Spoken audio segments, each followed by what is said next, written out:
Merci, mesdames et messieurs les journalistes.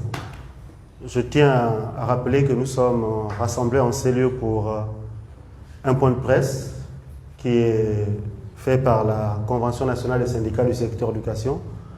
Vous savez que nous venons de boucler l'année et nous avons l'obligation de donner notre position par rapport à tout ce qui s'est passé, tout ce qui s'est passé tout au long de cette année. Je vais donc lire cette communication, ce point de presse.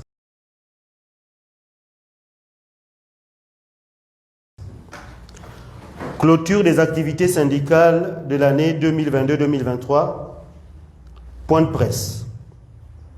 Mesdames et messieurs, chers camarades, chers collègues, au moment où vient de se terminer l'année scolaire 2022-2023, avec la proclamation des résultats des examens, le 3 juillet 2023, à notre grand étonnement, le Conseil des ministres a exprimé sa profonde satisfaction, marquée par une année académique apaisée, consécutive au respect des engagements du gouvernement vis-à-vis des partenaires sociaux et les différents acteurs du système éducatif.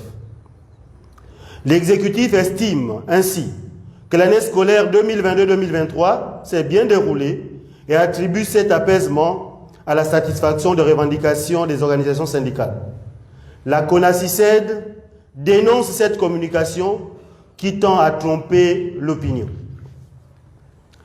À cet effet, la CONACYCED tient à rappeler les temps forts de ces activités de l'année qui s'achève. Au mois de novembre 2022, la CONACYCED a organisé son congrès pour élire ses nouveaux responsables. Le 21 janvier 2023, elle a organisé une assemblée générale qui a décidé de retenir 2 points de revendication prioritaires dans son cahier de charges: la régularisation de toutes les situations administratives et le paiement des rappels soldes. Le 23 janvier 2023, le cahier de charges issu de cette dernière assemblée générale a été déposé sur la table du Premier ministre, chef du gouvernement. Et je rappelle qu'avant cette assemblée générale, il y a eu une tournée nationale dans les provinces du Haut-Linthème et du Moyen-Ogooué. Le 6 mars 2023, un préavis de grève courant jusqu'au 1er avril 2023 avait également été déposé sur la table du Premier ministre, chef du gouvernement. Courant avril, des contacts ont eu lieu entre le cabinet du Premier ministre, chef du gouvernement. Ceux-ci sont restés lettres mortes. Malgré l'inaction du Premier ministre, chef du gouvernement, et le préavis de grève déposé, la CONACYCED a accepté de travailler dans le comité de suivi des conclusions du dialogue social qui a tenu sa première réunion le 3 mars 2023. Malheureusement, à ce jour, c'est le silence total sur la régularisation des situations administratives des enseignants et le paiement de leurs rappels soldes.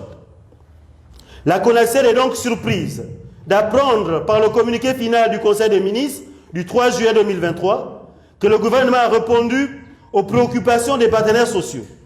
La CONACYCED précise que la sérénité vantée par le Conseil des ministres ne tient pas à ces contre-vérités, mais plutôt à la disponibilité des organisations syndicales pour un dialogue constructif. C'est ainsi que la CONACYCED a organisé un recensement des agents en attente des situations administratives, dont plus de 9000 ont été enregistrés. Les fichiers physiques et numériques ont été transmis au gouvernement. Le silence est la seule réaction enregistrée à ce jour. Par toutes ces actions, la CONACYCED a voulu, comme tout partenaire, contribuer à apporter des solutions aux préoccupations de ses adhérents. Mais elle constate, avec regret, que les enseignants et autres agents du secteur éducation n'ont récolté que la précarité, la misère et le mépris. La CONACYCED sait que les fonds sont disponibles dans les caisses de l'État pour répondre à ces préoccupations. Mais l'argent du Gabon n'est bon que pour la politique, les artistes et tous les autres Gabonais qui l'ont reçu par l'intermédiaire de la tournée républicaine du chef de l'État qui en distribue à sa convenance. Mesdames et messieurs, chers camarades, chers collègues, Les enseignants ne réclament pas une quelconque aumône. Ils exigent juste le respect de leurs droits, car la non-régularisation des situations administratives et la rétention des rappels soldes sont des violations de l'article 18 de la loi 1/2005 portant statut général de la fonction publique, qui précise que l'agent public a droit après service fait à une juste rémunération. La rémunération de l'agent public ne peut être juste sans recrutement, sans intégration, sans titularisation, sans avancement automatique, sans reclassement en prestage, sans le paiement des rappels soldes. Aussi, la CONACED interpelle-t-elle le gouvernement pour un règlement sans délai de toutes ces situations. Par ailleurs, la communauté éducative a découvert à travers une note circulaire signée du secrétaire général que le ministère organise un recensement des enseignants bénévoles. Après avoir recoupé les informations, il ressort que ce recensement est une instruction du Premier ministre chef du gouvernement qui souhaite répondre à une préoccupation posée par les populations de la province de Logoué et Vindo. La CONACED dénonce, en plus du caractère anticonstitutionnel de cette instruction, le fait que ce recensement devient l'objet de tous les chantages auprès d'une catégorie d'enseignants. La CONACED rappelle qu'à côté de ces enseignants bénévoles qui interviennent au primaire, il existe des moniteurs auxiliaires, les enseignants non décisionnaires qui travaillent depuis plusieurs années dans les ordres d'enseignement confessionnel, ceux en situation de pré-salaire et les différentes promotions de l'ENI, l'ENES, l'ENSET et l'INGS, toujours en attente d'affectation.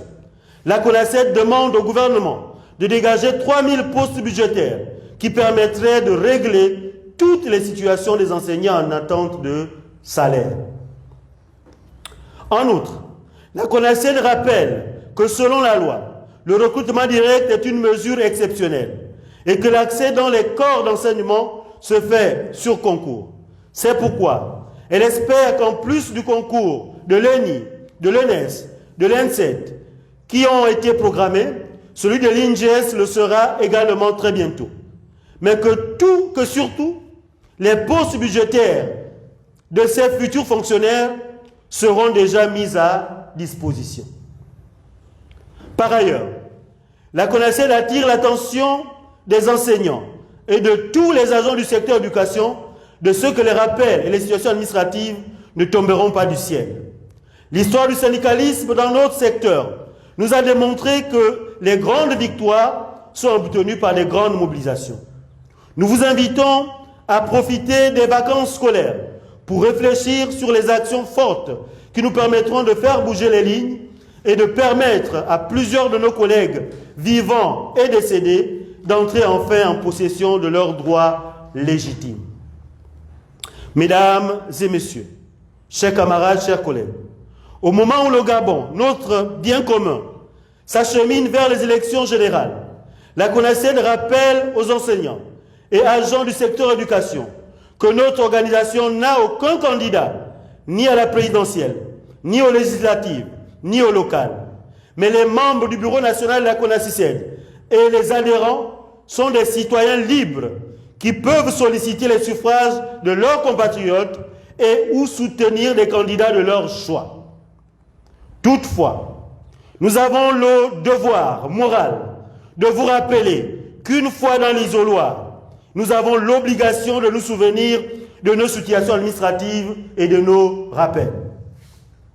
En ce qui concerne notre appréciation du déroulement des examens et la promotion des pratiques contre nature dans le système éducatif gabonais, la CONACED se réserve le droit d'apporter une réponse opportune à la rentrée syndicale prochaine. Bonnes vacances syndicales à tous, je vous remercie.